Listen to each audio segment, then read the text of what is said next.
Voilà 20 ans que Jean-Jacques Goldman a pris du recul sur sa carrière. Heureusement, ses fans peuvent encore se consoler avec ses nombreuses chansons.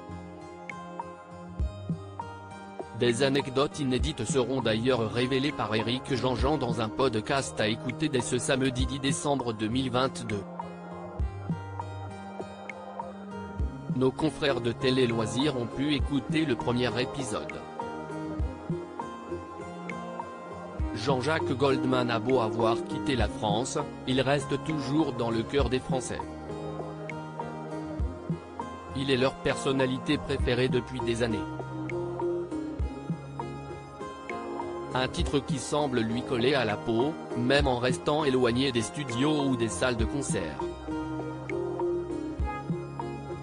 Récemment, son nom est tout de même revenu dans l'actualité grâce à son fils, Michael Goldman, qui a accepté d'être le directeur de la 10e saison de la Star Academy.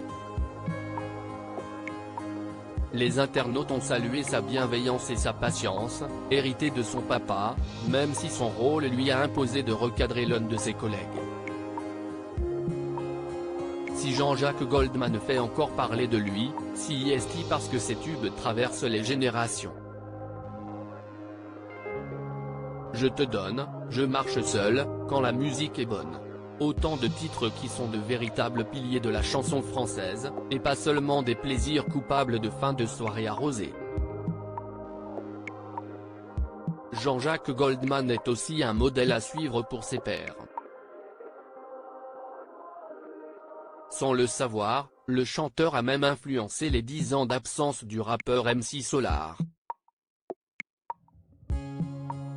Une carrière exceptionnelle, mais qui aurait bien failli ne jamais voir le jour. Des débuts peu convaincants.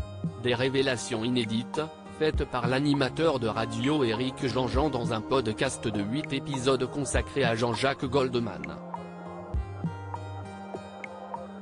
Il sera disponible sur toutes les plateformes de streaming audio ce samedi 10 décembre 2022. Le tout premier podcast revient sur les débuts de Jean-Jacques Goldman. Une carrière qui a commencé par divers groupes, les Red Mountain Gospelers, The Phalanx et Typhoon. Dans les années 70, il s'enferme seul, dans une cave, pour travailler sur son premier projet solo, Démodé. Il faudra attendre 1981 pour que son premier album sorte. Et même s'il réalise son rêve, le succès n'est pas franchement au rendez-vous. En avant-première, nos confrères de Télé Loisirs ont pu écouter le premier épisode d'Éric Jean-Jean. À propos de cette période, il explique, il va falloir l'intervention d'une femme pour que tout bascule.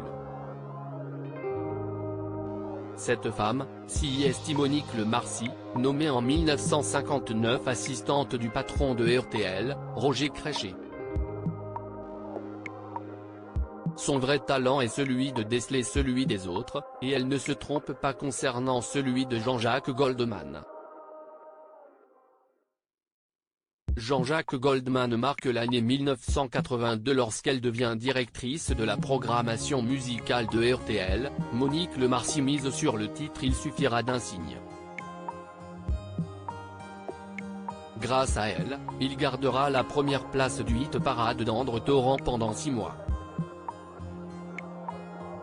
Et la machine est lancée. Elle le pousse à participer à l'émission de radio de Michel Drucker, puis Jean-Jacques Goldman sera invité dans l'émission Champs-Élysées. Sa chanson devient le succès populaire du début de l'année 82, et le public connaît très bien la suite. D'ailleurs, un album hommage à Jean-Jacques Goldman est sorti ce vendredi 2 décembre. Il faudra patienter jusqu'à samedi pour en apprendre plus sur le chanteur.